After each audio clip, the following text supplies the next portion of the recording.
सदियों से एक सवाल हवा में तैरता रहा है। वो सवाल जो इतिहास, धर्म, भूगोल सबको चुनौती देता है। देवी सीता जन्म कहाँ हुआ था? सीतामढ़ी की पवित्र मिट्टी में या नेपाल के जनकपुर में?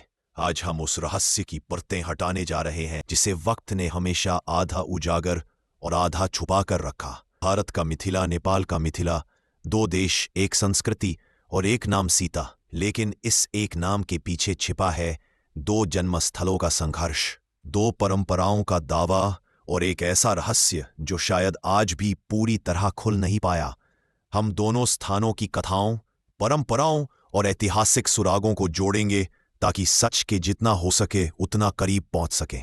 हम अपनी खोज की शुरुआत बिहार के सीतामढ़ी से करते हैं। यहाँ का हर व्यक्ति, हर मंदिर, हर कथा एक ही बात कहती है, माता सीता यहीं प्रकट हुई थीं।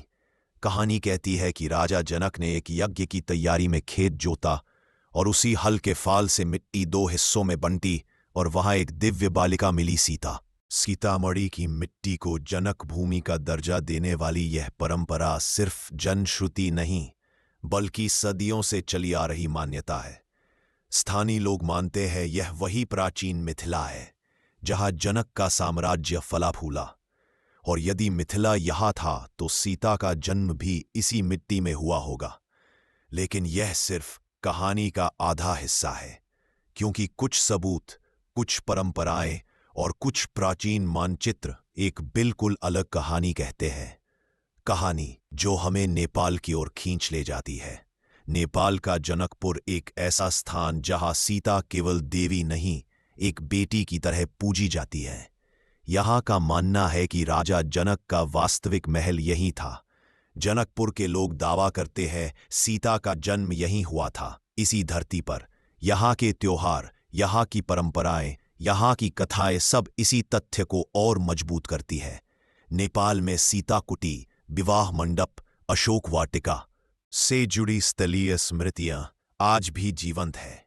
सुना है वो गर्व से भी जुड़े नहीं बल्कि उसी कथा के प्रमाण है, जो दावा भारत के दावे के जितना ही प्रबल है। और यहीं से शुरू होती है इतिहास की सबसे दिलचस्प पहेली, जो भारत और नेपाल दोनों में फैला हुआ माना जाता है। कुछ विद्वान कहते हैं कि जनक का साम्राज्य गतिशील था, इसकी सीमाएं समय के साथ बदलीं। कुछ पुरालेखों में मिथिला का केंद्र कभी दक्षिण में बताया गया तो कभी उत्तर में। यह तथ्य दोनों स्थलों को समान रूप से मजबूत बनाता है और यही इस रहस्य को और गहरा कर देता है। जन्म स्थान का प्रश्न सिर्फ इतिहास का नहीं, आस्था का भी है। कई विद्वान मानते हैं रामायण आध्यात्मिक महाकाव्य है जहां भूगोल प्रतीकात्मक है और कथा सार्वभौमिक।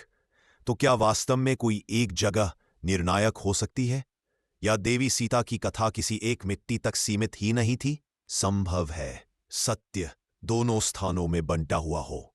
संभव है सीता केवल भारत या नेपाल की नहीं, पूरे मिथिला की संस्कृति की बेटी रही हो। हमारी 20 मिनट की इस खोज ने हमें एक दिलचस्प निष्कर्ष तक पहुंचाया है कि ये विवाद एक स्थान को चुनने का नहीं बल्कि एक साझा विरासत को पहचानने का है।